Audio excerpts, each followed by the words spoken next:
कहानी के शुरू में हम एक छोटी बच्ची को देखते हैं जो जंगल में बने केबिन में अपनी फैमिली के साथ छुट्टियां मनाने के लिए आई थी। उसके पास एक आदमी आता है। जब वो वहाँ खेल रही थी, वो आदमी उसके पास आता है और उससे बातें करने लगता है। वो कहता है कि वो यहाँ पर एक बहुत ही ज़रूरी काम से आया है, एक ऐसा काम जो कि दुनिया बचा सकता है। यहाँ पर दरअसल इस छोटी बच्ची को तो दोनों दोस्तों ने अडॉप्ट किया था।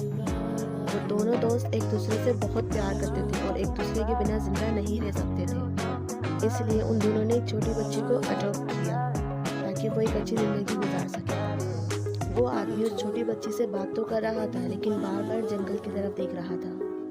तभी हमें 3 और लोग आते हुए दिखाई देते हैं, जिनके हाथों में अजीब और गरीब से हथियार थे। छोटी बच्ची उन्हें देखकर बहुत ज़्यादा डर जाती है और भागकर अपने केबिन में जाती है, जहाँ पर उसके दोनों डैड्स हैं, जिनके बारे में मैं आपको पहले ही बता चुकी हूँ।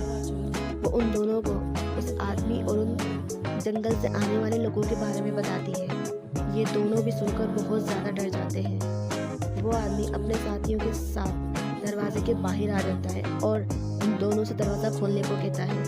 बच्ची के दोनों डैड उन तीनों चारों लोगों को देखकर बहुत ज़्यादा डर जाते हैं और उन्हें वहाँ से जाने के लिए कहते हैं। लेकिन वो आदमी भी बार बार अपने ज़रूरी काम के लिए बोल रहा था कि उन्हें अंदर आने दें, उन्हें इनसे बहुत ज़रूरी बात करनी है। लेकिन एंड्रिया और एरिक बहुत ज़्यादा डर गए थे और एरिक की गन भी नहीं थी जो उसकी गाड़ी में बाहर ही रह गई थी।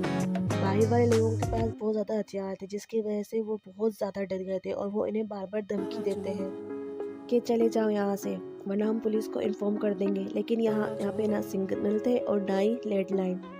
उन्होंने फ़ोन के तार को भी ख़राब कर दिया था, जो बार बार अंदर आने का कह रहे थे। और जब उनके पास कोई और रास्ता नहीं होता, वो अपने हथियार से दरवाजे को तोड़ देते हैं और अंदर आ जाते हैं। तब एंड्रयू और एरिक उन पर हमला करते हैं, लेकिन अजीब बात तो ये थी, वो लोग तो इनके ऊपर हमला करते नहीं हैं। इसी लड़ाई में एरिक के सर पे चोट लग जाती है, जिनमें से उनमें से एक लेडी एरिक की मरहम पट्टी करती है और कहती है कि मैं एक नर्स हूँ, यानी कि वो आदमी और वो लोग उन्हें नुकसान पहुँचाने के लिए नहीं आए थे। एरिक बेहोश हो गया था और हम तभी एरिक की पुरानी ज़िंदगी के बारे में जान पाते हैं, जहाँ पर पहली बार उसने एंड्रयू को अपने मॉम डैड से मिलवाया था। लेकिन उन्हें ये रिश्ता इन दोनों का पसंद नहीं था। वो दोनों एक दूसरे के बगैर नहीं रह सकते थे, इसलिए अलग हो गए थे। खैर, हम दोबारा प्रेजेंट में आते हैं। जब एरिक को होश आता है तो वो देखता है कि उन दोनों को उन 4 लोगों ने बांध दिया है और छोटी बच्ची भी उनके पास खड़ी थी। वो चारों इन दोनों को बताते हैं कि हम यहाँ पर बहुत ज़रूरी काम से आए हैं और तब हमने इस रास्ते को चुना और आगे बहुत सी मुश्किलात आने वाली हैं। तुम तीनों में से किसी एक को अपनी जान देकर बचाना होगा। अब वो चारों एक साथ खड़े होते हैं और उन तीनों को अपना मकसद और काम बताने लगते हैं। शुरू करती है एक लेडी और वो बताती है, मैं कैलिफोर्निया के एक शहर में नर्स हूँ और अपनी सारी जमा पूंजी खर्च करके तुम लोगों के पास आई हूँ। दूसरा आदमी बताता है, जो सबसे पहले छोटी बच्ची को मिला था, वो कहता है कि मैं एक टीचर हूँ। तीसरे नंबर पे उनका एक आदमी बताता है कि मैं एक गैस कंपनी में काम करता हूँ और गैस कंपनी में एक छोटा सा वर्कर है। वो बताता है कि वो पहले बहुत बुरा था और गलत काम किया करता था, पर अब वो ठीक हो गया है और अपनी गलती सुधारने की कोशिश कर रहा है। और लास्ट लेडी बताती है कि वो एक होटल में शेफ़ है। ये सारी बातें सुनकर एरिक कहता है कि ये सभी एक रिलीजन मज़हब से ताल्लुक़ रखते हैं और उनके फादर ने इन्हें यहाँ भेजा है और वो इन दोनों को अलग करने आए हैं। इस पर वो आदमी कहता है, छोटी बच्ची से सबसे पहले मिला था, कहता है गलत सोच है तुम्हारी, हम यहाँ पर एक ख़ास मकसद के लिए आए हैं। वो बताता है कि दुनिया में एक बहुत बड़ा एपोकलिप्स बर्बादी आने वाली है, दुनिया ख़त्म होने वाली है, लेकिन अगर तुम तीनों में से कोई एक खुद को कुर्बान कर दे, अपनी मुसीबतें तबाहियाँ रुक सकती हैं और ये काम तुम्हें खुद करना होगा अपनी मर्ज़ी से। तुम्हारी मर्ज़ी के बगैर कोई भी इंसान तुम्हें नुकसान नहीं पहुंचा सकता, यानी तुम्हारी मर्ज़ी के बगैर कोई भी तुमसे ज़बरदस्ती ये काम नहीं करवा सकता। वो लीडर उन्हें बताता है कि हम चारों भी एक दूसरे को नहीं जानते, लेकिन इन तबाहियों के बारे में हमें सपने आने लगे। तभी हम चारों एक साथ हुए, तभी हम मिले, क्योंकि हम चारों को एक जैसे ही सपने आ रहे थे। और हाँ, एक बात और जान लो, अगर तुम में से किसी ने अपनी जान नहीं दी तो हम चारों तो मर ही जाएंगे, लेकिन साथ साथ ये दुनिया भी तबाह बर्बाद हो जाएगी। और अगर बचता है तो सिर्फ तुम तीनों ही, जिसमें तुम दोनों और तुम्हारी बेटी होगी। तुम में से अगर किसी एक ने भी खुद को कुर्बान कर दिया तो सारी दुनिया बच जाएगी। वो लीडर ये भी बोलता है कि सबसे पहले नदियाँ डूबेंगी, पानी पूरी दुनिया में तबाही फैला देगा, हर तरफ सैलाब होंगे और उसके बाद दुनिया में एक बीमारी फैलेगी जो लोगों को मारेगी और उसके बाद गॉड इस दुनिया को तबाह बर्बाद कर देंगे। इसकी ये सारी बातें सुनकर एंड्रयू और एरिक इसकी बातों पर यकीन नहीं करते और अपनी जान को सेक्रीफाइस यानी कुर्बान करने से भी मना कर देते हैं। आदमी कहता है अगर तुमने ऐसा नहीं किया तो सारी कायनात को इसकी कीमत चुकानी पड़ेगी। फिर उनमें से एक आदमी सामने आता है जिसने सफ़ेद कलर का कपड़ा पहना हुआ होता है और वो कहता है कि हम में से वैसे भी एक इंसानियत ख़त्म हो गई है और इसी के साथ उसके बाकी साथी भी उसको ख़त्म कर देते हैं। ये देखकर एंड्रयू और एरिक बहुत बुरी तरीके से डर गए थे। इसी के साथ हमें उनकी पुरानी ज़िंदगी को भी दिखाया जाता है जहाँ पर इन्होंने अपनी बेटी को बड़ी ही प्यार से गोद में लिया था। उधर उनका लीडर उन्हें टीवी दिखाता जिसमें ये खबर बताई जा रही थी बहुत सी जगहों पे ज़लज़ले और सैलाब सुनामी वगैरह आ रहे थे और न सिर्फ समंदर किनारे बसने वाले लोगों ने अपनी जान तक को गंवा दिया था। एंड्रयू अभी भी इन बातों पर यकीन नहीं कर रहा था, लेकिन एरिक को इन बातों पर यकीन होने लगा था। तभी हमें फ्लैशबैक दिखाया जाता है जहाँ एंड्रयू और एरिक दोनों बहुत ज़्यादा खुश थे और उनकी बेटी भी उन्हें अपने माँ बाप समझने लगी थी और वो यहाँ जंगल के इस केबिन में छुट्टियाँ मनाने आए थे, लेकिन वो ये नहीं जानते थे कि उनका ये सफ़र आखिरी होगा। खैर, हम फिर से प्रेजेंट में आते हैं जहाँ एरिक के सर पर नर्स पट्टी बांधती है और कहती है कि हम चारों को एक जैसे सपने आते थे, सपनों के जरिए हम चारों एक दूसरे से मिले और सपने के जरिए ही हमने तुम्हारा पता मालूम किया।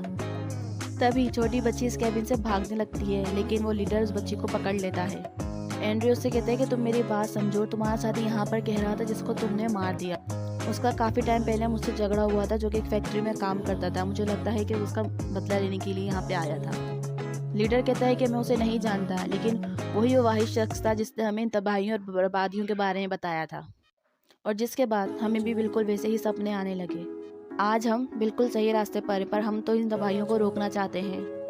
फिर वो सबको आराम करने के लिए कहता है और तभी एक लेडी छोटी बच्ची को खाना देती है, जो कि एक शेफ थी। लेकिन तभी चालाकी से छोटी बच्ची उसमें से एक चाकू एरिक को लाके दे देती है। तभी वो लड़की जो शेफ थी कहती है कि दूसरी तबाही का वक्त आ गया है। मैं अपने बच्चे को बचाना चाहती हूँ जिसको मैंने सपने में बार बार मरते हुए देखा है। तुम लोग मान जाओ हमारी बात पर, लेकिन फिर भी वो दोनों इन सब की बातें नहीं मानते। फिर उस लेडी को मार दिया जाता है, जिसका मतलब साफ था कि उसकी फैमिली ख़त्म हो चुकी थी। वो अब जिंदा रहना नहीं चाहती थी। लीडर उसकी लाश को बाहर रख देता है। फिर उसके बाद वो दोबारा टीवी ऑन करता है जिसमें वो लोग देखते हैं कि एक बहुत बड़ी बीमारी फैल रही है और इस बीमारी से बहुत से लोग मर चुके थे। इनका अब एक और सपना पूरा हो चुका था। इस पर एंड्रयू कहता है कि ये सारी पुरानी खबरें और ये लोग झूठ बोल रहे हैं। ये लोग पहले ही जानते हैं कि क्या होने वाला है और क्या होगा। पर एरिक को इनकी बातों पर यकीन होने लगा था, क्योंकि इसने पहले जिस आदमी को मरते हुए देखा था या फिर कुछ महसूस किया जैसे कोई शक्ति इनके पीछे हो। वो यही समझ रहा था कि यही चारों एक दुनिया में तबाही फैलाने आए हैं। इन चारों के पास अलग अलग ताकतें, एक के पास सुनामी लाने की, एक के पास वायरस फैलाने की और तीसरा दुनिया में कीड़े मकोड़े लाने का है, जिससे दुनिया का सारा खाना बर्बाद हो जाएगा और चौथा अपने साथ मौत लाएगा। पर गलती, उसने भी दिमाग में एक अजीब सी कहानी को बना लिया था, क्योंकि ये चारों तो तबाही को रोकने के लिए आए थे। तभी छोटी बच्ची इनका ध्यान भटकाती है और तेज आवाज़ में चीख मारती है। एंड्रयू और एरिक दोनों छूट चुके थे, रस्सियां खोल चुके थे। एरिक अंदर इन दोनों को रोकता है और बाहर एंड्रयू। जब नर्स एंड्रयू के पास जाती है तो वो गन से उसको डराता है और दूर करता है। वो बाहर उस आदमी की लाश के पास जाकर उसका आईडी कार्ड चेक करता है। वो एरिक को दिखाता है कि जो कुछ इस लीडर ने तुम्हें बताया या उस आदमी ने तुम्हें बताया वो सब कुछ गलत है। अपना नाम भी उसने तुम्हें सच नहीं बताया। वो आप लोगों के दिमाग को कंट्रोल कर यहाँ पर अपना बदला लेने के लिए आया था।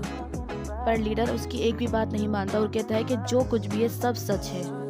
जब एंड्रयू के सामने नर्स आती है तो वो गलती से उसको शूट कर देता है और उनका लीडर उसको तीसरी इंसानियत के नाम पर कुर्बान कर देता है। एंड्रयू को यह आदमी पागल लगने लगा था और वो उसको बाथरूम में बंद कर देता है। एंड्रयू को गिलास टूटने की आवाज़ आती जिस पर उसको लग रहा था कि वो शायद भाग गया है, लेकिन वो एंड्रयू पर हमला करके उससे गन छीन लेता है। जब ये हॉल में आते हैं तो खबरें चल रही थी, सारे एरोप्लेन्स गिर गए हैं और पूरी तबाह हो रहे हैं, जल रहे हैं और उसमें बैठे हुए लोग भी सारे मर गए हैं। जो लेडी खबर दे रही थी वही अल्फाज वो लीडर दोहरा रहा था। उसको अपने सपने में सब कुछ पहले से ही पता था, लेकिन एंड्रयू उस पर अभी भी यकीन नहीं कर रहा था। लेकिन एरिक को इन बातों पर यकीन होने लगा था। जब उसने पहला साथी मरते हुए देखा था तो उसने एक अजीब सी रोशनी को देखा था। अब दूसरी इंसानियत को मरते हुए जज करने का टाइम था। इसके बाद लीडर अपनी जान दे देता है और उसके बाद दुनिया में काले बादल छा जाते हैं। चारों तरफ अंधेरा होने लगा था, साथ ही साथ बिजली भी चमक रही थी। एंड्रयू एरिक से कहता है कि हम दोनों में से किसी एक को कुर्बानी देनी होगी, हम में से किसी एक को मरना होगा, और वो चारों इसीलिए ही हमारे पास आए थे, ये मैसेज देने के लिए हमें इंसानियत को बचाना होगा। उन चारों ने हमें अलग अलग सबक दिया है। सबसे पहले हमें नफ़रतों को कैसे ख़त्म करना है ये बताया, और दूसरे ने लोगों की परवाह करना, उनका ख्याल करना, जबकि तीसरे ने लोगों को बचाने का मैसेज, और चौथे ने सब बातों के बारे में बताया। एंड्रयू कहता है इस काम के लिए हम ही क्यों चुने गए। एरिक कहता है कि हम तीनों का बेपनाह प्यार, और मैं चाहता हूँ हमारी बेटी को अच्छे से पाल पोस कर बड़ा करो, और मैंने खुद को कुर्बान करने का फैसला किया है। और ये कहकर एरिक एंड्रयू से खुद को गोली मरवा लेता है।